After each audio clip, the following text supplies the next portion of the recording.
Hey there, Perry here. If you want to get a far greater financial return on your marketing investment, you're going to want to watch or listen to this week's show. And if you don't want a better financial return on your marketing investment, you probably shouldn't be in business. In this week's show, I'm not interviewing anyone. In fact, I've chosen to wrap the content around a really good question one of my clients asked me last week. Now, my client is in a partnership, and in this partnership, their business delivers management consultancy and training. And they've got a whole bunch of different clients in different niches. And he came to me and he said, look, we're really looking at just maybe going into two niches, because I like this particular niche and my partner likes that particular niche. And I said to him, it's the very worst thing you can do. It's the very, very worst thing you can do. And I get why he wanted to do it. He's got a partner who's interested in that, enjoys doing that, and he enjoys working in this particular niche. And I said, it's a really big mistake, and it's going to cause you a lot of problems.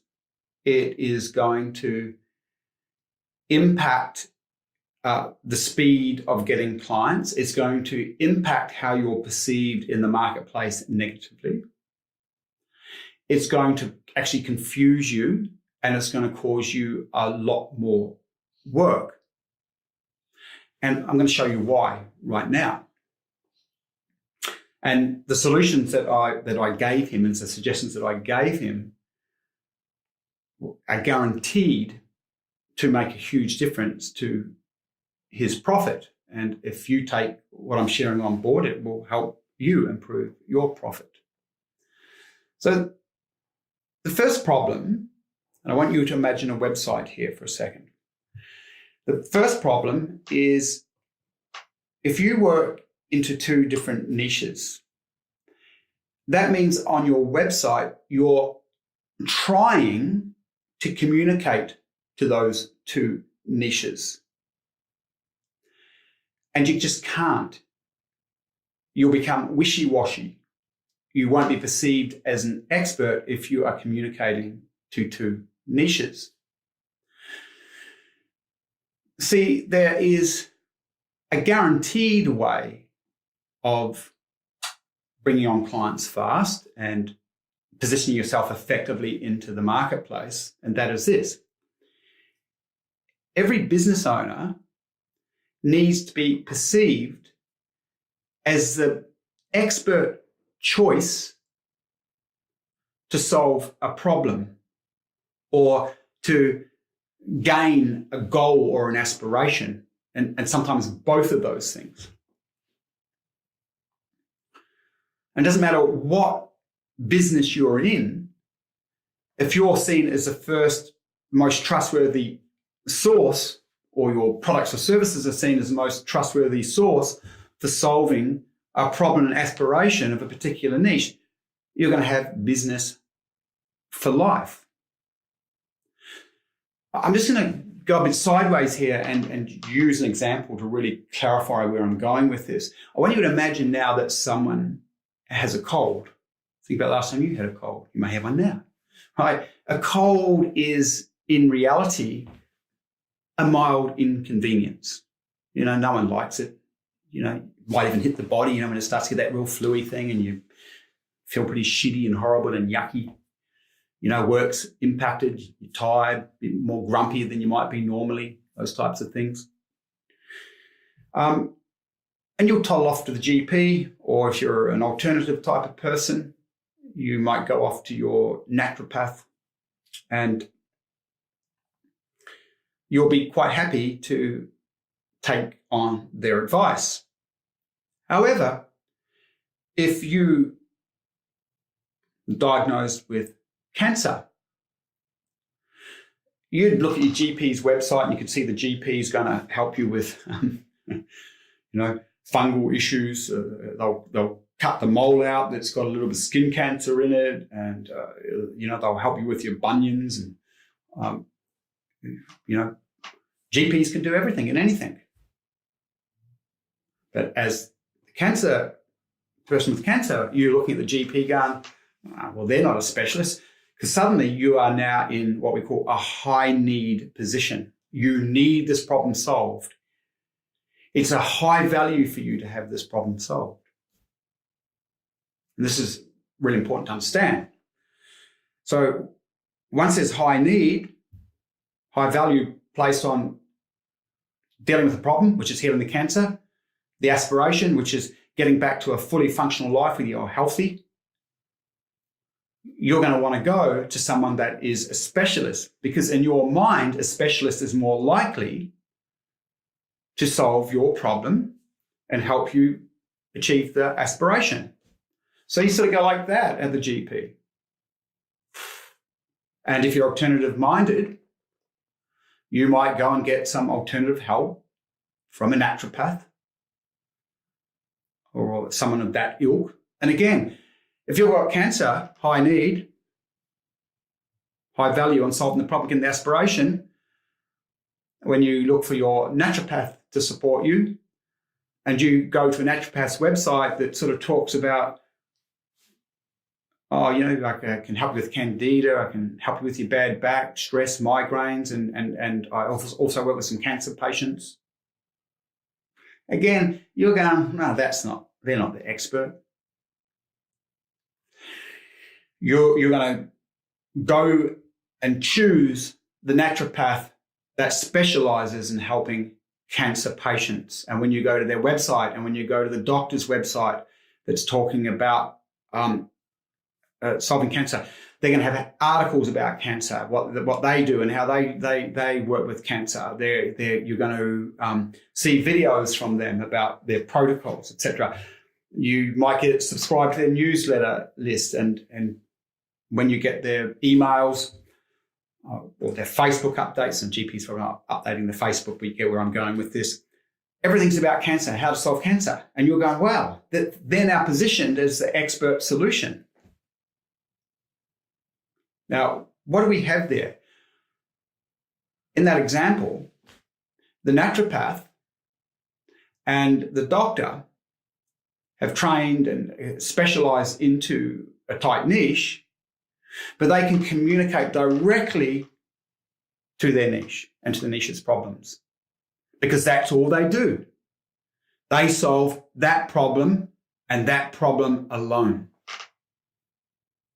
So all their marketing communication, all their websites geared to that. The moment we go back to, we talked about the GP or the naturopath as a generalist, they're doing what my client asked me if it was a good idea to do. They're now trying to serve everyone. And the moment you're trying to serve everyone, you won't outcompete those people that are specializing into the niche. And I'm pretty sure you can see how obvious that is, but we all get too close to what we're doing. I work with mentors, pay really good money to my mentors, because sometimes I can't see the blinding obvious. Same with my clients. They use me because they often don't see the blinding obvious. It's not that they're not intelligent, they're just too close to what they're doing. That's why people work with people like me, or I work with my mentors, because they can see what I'm not seeing, not because I'm dumb. It's just because you're too busy and too close to the subject. So the tighter you can control your communications, your marketing communications, your marketing collateral, the more you reach your client and get perceived as the expert. Now, it does something else as well. When you run a business that requires communicating to two niches, you yourself will get confused. See, when you concentrate on one thing, your entire consciousness, your entire mind gets absorbed into that one thing and gets to know it really, really well, and just communicating about that one thing constantly.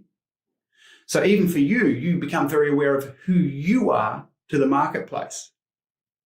Now, just keep in mind that when I talk about you, or you are who you are to the marketplace, you could extend that to your brand, your product business, your service business. Look at Steve Jobs, okay, for what he did for Apple.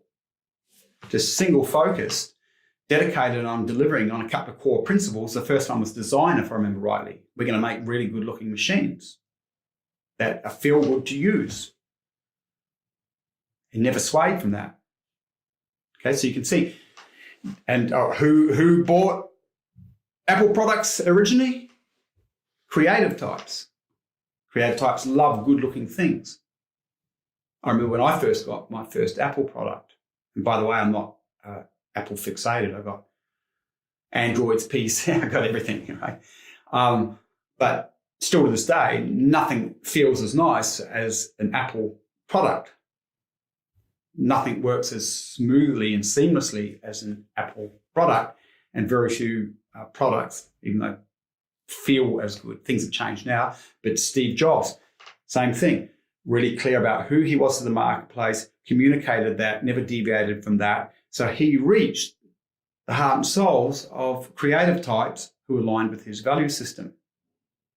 You can look at BMW. You can look at Mercedes. Well, what are they doing? They're doing a couple of things. So same thing, it's around problems and aspirations. And the problem could be my car's broken down. I need to choose a really good car and I like high-end cars.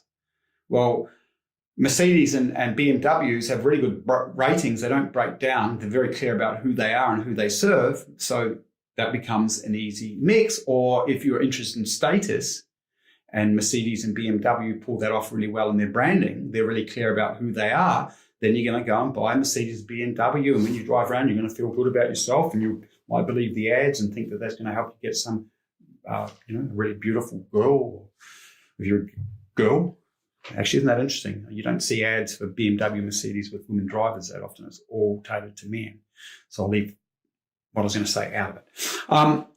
But you're probably starting to get the gist here.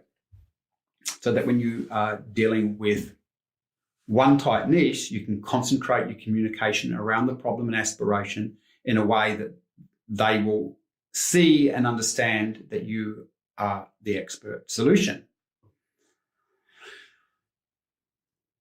The other element to this, since we are talking about just digging into one niche and communicating to that niche,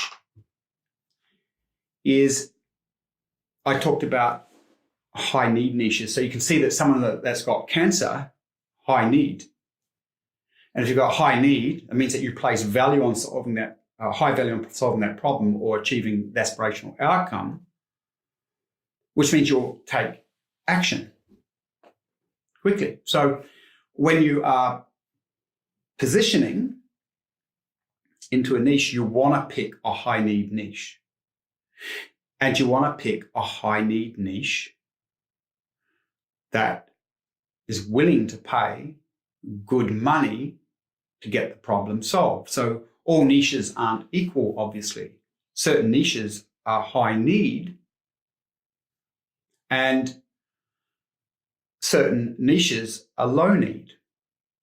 I'll show you how this could work. Again, I've worked a lot with osteopaths and chiropractors and that type of people over time, people in those industries. And they usually come to me as generalists. And I explain to them, being a generalist won't get you the financial outcomes that being a highly targeted specialist into a high need, wealthy niche. And obviously that makes sense. So as an example, I would then work with the chiropractor and we might identify golfers.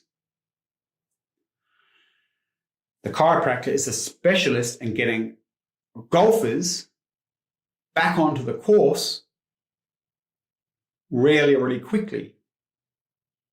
Now, let me explain why this works and how it works. Fanatical golfers, and some of you will be this, and just as I do this, think about what you're fanatical about. Like, what's one of my mentors say? He says, everyone's got an area of their financial rules that they'll break because they're fanatics in that area. So I break my financial rules for surfboards. So what I mean by that, I have budgetary rules that will get broken because I have a passion for beautiful surfboards. Okay, so a golfer who plays a lot of golf, and not all golfers, but many golfers tend to come from the middle to professional to entrepreneurial or investing classes of people. So they have money, they love what golfing gives them. And when they can't play golf because of an injury, and think about that, many golfers are older, so they tend to get injuries, it really upsets them. So I'm thinking I've done this with a few of my clients over time, but I'm just thinking now about one chiro, as I said. Actually, they're chiro and physio. They're quite trained up. I got the position as the leading golf expert, the leading chiropractic or healer, what do you want to call it, into the golfing industry. And what he did was he built his whole website around getting golfers back playing. And on that website, he had videos of, I don't know what you call it, but the body movements, body flows. He would show how people had impinged shoulders, and the impinged shoulder would decrease their swing power. And then he would show that through doing this adjustment, how all of a sudden that person could get the ball to go to another 20 feet. It sounds ridiculous to a non-golfer. Like, wow. But to a golfer, to get another 20 feet out of a swing was amazing. So he's got all this, that's what it's called, biomechanics. So all over his website, he's got all this biomechanics stuff. So not only is he sort of positioning at this point about how he helps people when they've got problems, but he's actually educating golfers on what they can do to improve their bodies so that they can get better golf scores. And he's got little videos of him, as I said before, guy taking golf swing, he's doing a manipulation, then the guy does a golf swing and he whacks it 20 meters more. He has exercises, how to develop the core so they can get even more power in the swing. Remember, this is a guy that came to me and wanted to be a generalist and work in a multiple of niches. This guy had an outstanding success. He wouldn't have as a generalist. So again, heaps of people were signing up for this content. Golfers were just coming from everywhere to sign up for this content. Right? It was smart. So he's not just getting people when they were injured. He's actually collecting leads. People are signing up to get this information. They've got to give them his name and email address.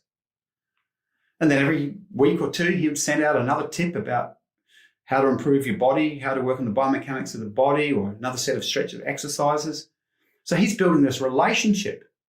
And guess what else happens? And this is really important, because when you're a generalist, you don't get referrals. But once you're seen as an expert in a niche, everyone's telling everyone.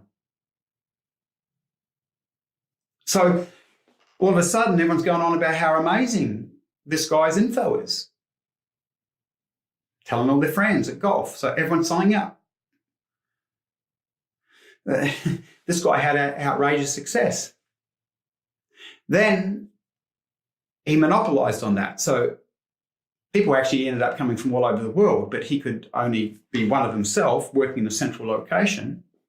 So obviously he got all the golfers from the area, but then he started to do online consults where they get on Skype, the person would stand there in their underwear, turn around, he'd see the back, he'd see the front, he'd see the side, and he'd start to look for the postural problems and then diagnose a set of exercises for them. This all comes as a result of being perceived as an expert. One of my suggestions for him was to align with golf club distributors. And so the golf club distributors and producers and all sorts of other people involved with, or other organizations involved with golf, then started to promote him and his tips. He ended up going gangbusters. He actually started to create courses and sold courses. None of that would have ever happened to him if he tried to be a generalist. So again, key point, identify high need niches and high need niches where they have wealth. That's a no-brainer. And then make sure you position yourself or your services in there as the best possible solution for it. Now, I just want you to see, when he communicated all the time about golf swings, he's just in training his entire unconscious in this field of expertise. And so the more he does that, the more he walks and talks it. This is the other problem that happens when you're a generalist. When you're a generalist, you're sort of dibbling dabbling. Sort of being something for everybody. Then even you become less focused. You aren't sure of who you are. I said that before. And the moment you're not sure of who you are because you're too many things, everything will start to fall apart because you are not focused in your communication and what niche you're there to serve and deliver to. Personally, I've had this experience. Okay, so for years, actually, I know this thing inside and out. So for years, fortunately, I didn't have to market because of my rare skill set. And I would start working with business owners. I remember I'd be working with the business owners from Hedges Ave on the Gold Coast in Australia, if you're watching that from overseas. And I really love working with them. The Hedges Road, by the way, is what they call Millionaire Alley or something like that, the nickname for it. And a lot of Australia's successful businessmen from all over lived in this area. Now, so I would end up working with one, they'd refer me to the next person. But this is what would happen because I'm decent with strategy. I'm a sounding board for business owners. They run their strategies past me. They always get me to be a sounding board for the things that they're doing. And that involves my, obviously, strategic mind. But I also have the ability to read people. And when I say read people, it means that when I work with a business owner, I can see what they can't see about themselves. And what they can't see about themselves is typically limiting them from going to the next level. So this is what's on their unconscious, meaning they're not consciously aware of it. And as you know, if you've seen me work with people live, what might take someone 3 or 4 weeks to work out about someone, or 3 or 4 months, I'm just going to do in about 2 seconds flat. So I become very invaluable for entrepreneurs and investors who are really willing to see what's limiting them. They're going to have to face themselves, but this supports their self-mastery as entrepreneurs and investors. So what would happen, of course, I'd be working with the business owners. They'd see my people reading skill, and all of a sudden, I'm there with their wife, or I'm there now helping them with their relationship, or I have their teenage son who's got drug addiction problems. And for those that don't know, I have worked with all those things in my past, drug addicts, in a way earlier incarnation to who I am right now. I would work with traumatized Vietnam vets, SAS soldiers. I work with the fringes of life, the real shadow of life. I really loved that work, but it didn't pay that well and it burnt me out. But I learned a lot about human behavior and human nature through that. And again, I never advertised, by the way. That always used to come to me because people obviously felt that I had some skills when it came to serving people their problems. But anyway, so through that experience, I'm suddenly not only working with people in business, I'm now working with people around their relationships. I'm now with the families of the business owners. and being asked to run workshops on relationships because I'd work with a business owner and their wife and the relationship would improve. And for me, myself, I actually became confused about who I was. Now, when I say confused, not about who I am, but if you're going to the marketplace, you've got to go to the marketplace with, as I've said, one focus into tight niche. So all of a sudden, when people ask me what I did, I couldn't tell them anymore. And if you can't tell people what you do and what you specialize in, you're in trouble, right? So really important and far easier on yourself and everyone in your business, including your copywriters and everyone, if they are really aware of just one core focus. Okay. I had a Wayne Pickstone, the naturopath, great guy. He did something similar. So this is an example. I used to work with Wayne and train with Wayne at his conferences and what have you. Very smart man. He really understood this, what we're talking about. He got jack of it in the end because he ended up traveling a lot, got very well known, and then got to the point where he said, you know what, I'm sick of this. I'm going to go back and live a very simple life. But for ages, he had a naturopathic practice that just blew me away in what he had achieved. And this is what he did. He realized the principles that I'm sharing right now. And he knew he wasn't going to be like every other naturopath and be a generalist. And by the way, he was highly trained. He'd travel all over the world to do trainings. Who he concentrated on his high need niche with wealth was CEOs of companies. And the CEOs of companies would pay him about $1,200 a month, if I remember rightly, and this is 10, 12 years ago. And for that dollar amount, he would keep them in high-level health. So he'd have these machines that would hook them up. And with that $1,200 a month, they got supplements and all sorts of things that would keep them in high-level health. Now, some people listening to this go, well, I wouldn't pay $1,200 a month for that. And of course you wouldn't. Of course you wouldn't. But if you are responsible for a high-performing business and you've got lots of staff and lots of responsibilities, and you have experienced burnout or something like that, you will suddenly value health more than ever because you realize that when your health suffers, the business you're responsible for suffers. So these are high-end CEOs that were willing to spend that $1,200 a month to stay in the highest levels of health. Now, we know now that the highest levels of health, it goes beyond normal levels of health, it's the highest levels of health, improve brain functioning. So they're going to be making better decisions as a result of the work they were doing with him.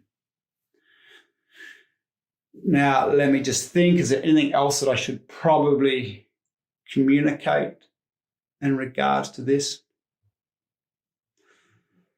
I'm going to probably quickly cover off on why people don't do this because there's unconscious sabotages to it.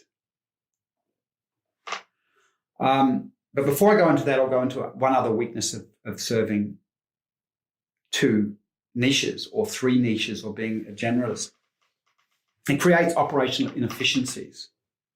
So the more niches that you're communicating, the more that, say, as an example, your email follow-up sequences have to be changed. You've got to have one for each niche. You'll have to have different systems of accounting. As an example, instead of having a narrow range of products, you can have the products for this niche and the products for that niche. It just creates a lot more work. Finally, where I really learned this, by the way, where I really, really learned this was I used to run live events. And at that live event, because at that time I'd work a lot in the salon industry and in the wellness industry. So in the wellness industry, I'm working with doctors, osteopaths, chiropractors, naturopaths, all that type. And in the salon industry, I'm working with beauty spa owners and hair stylists or hair salon owners. And I'd have them all in the room. Now, what's really interesting is look, their problems were really, really similar. However, my close rates in the room were way lower than when I split them up, and I would just have the wellness people in the room, and then the next day I'd have the salon people in the room. And what was the difference? Well, it's back to what I said before. Even though I was teaching the same thing, I couldn't personalize it so much to the industry. When I was able to separate them, if I was working with the wellness people, I would just keep bringing everything. I just use wellness examples. So it'd be the same example that I'd run the room with both of them, but then I'd just make it about a wellness business. So I could talk about wellness business only, just using the word wellness business. That made me look at that point in time like the expert in the wellness business. And then I'd go and do the salon room the next day, and I was a salon expert. When I'd have them together, because couldn't use such targeted communication, they didn't buy. Now, there's an affinity thing and a tribal thing there as well. You get that, right? You are involved in sports, or you're involved in some tribe, and if you're in your tribe, you want to be in your tribe and with people that understand your tribe. So when I run the one room, they can feel, I understand the wellness tribe, and when I'm in the salon room, he understands the salon tribe. Again, just finish off with that. So why don't people do this? Now, oftentimes there's unconscious or reasons, or it can be conscious. The first one is fear of missing out. 9 times out of 10, when I'm trying to help someone overcome the desire to be a generalist and to lock into a niche, that they think they're going to miss out from the other niches, not understanding that if they really position and capitalize on the one niche, they're going to make far, far, far more money and long term, because the longer you're in a niche perceived as an expert, the greater your influence gets. You can build wealth of life from one niche. So you don't miss out, but people think they are going to miss out. The other one is people like to be generalists. So there is a very committed decision when you go into a niche, because you're basically saying, hey, this is who I am for the next X number. It should be for life, but potentially 10 years, because you're going to dominate. You've got, in business, you've only got a certain amount of time. It takes a certain amount of time to really dominate something or get somewhere. So let's just say 10 years. So you are committing and locking into something.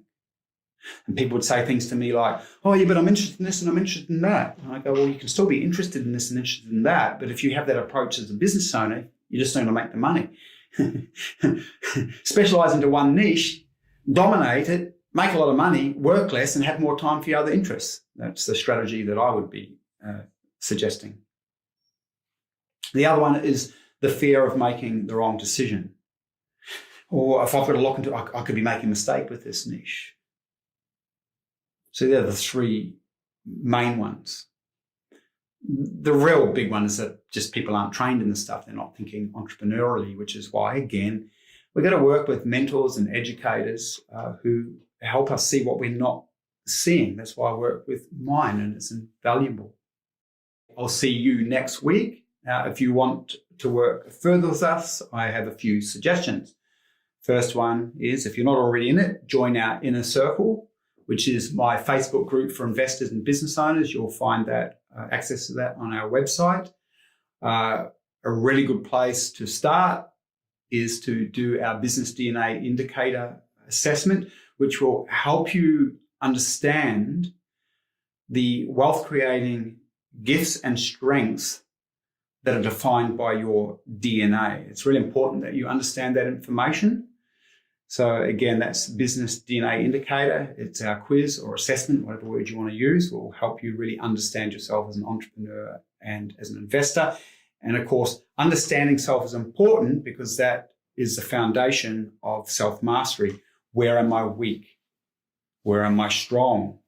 What do I need to develop within myself? What behavioral patterns and belief systems are working for me and what aren't? What intellectual knowledge do I need to get there? What skill set needs to be improved? What's happening in my unconscious that I'm not aware of, but it's undermining where I'm trying to go, what I'm trying to achieve? Till next time, see ya.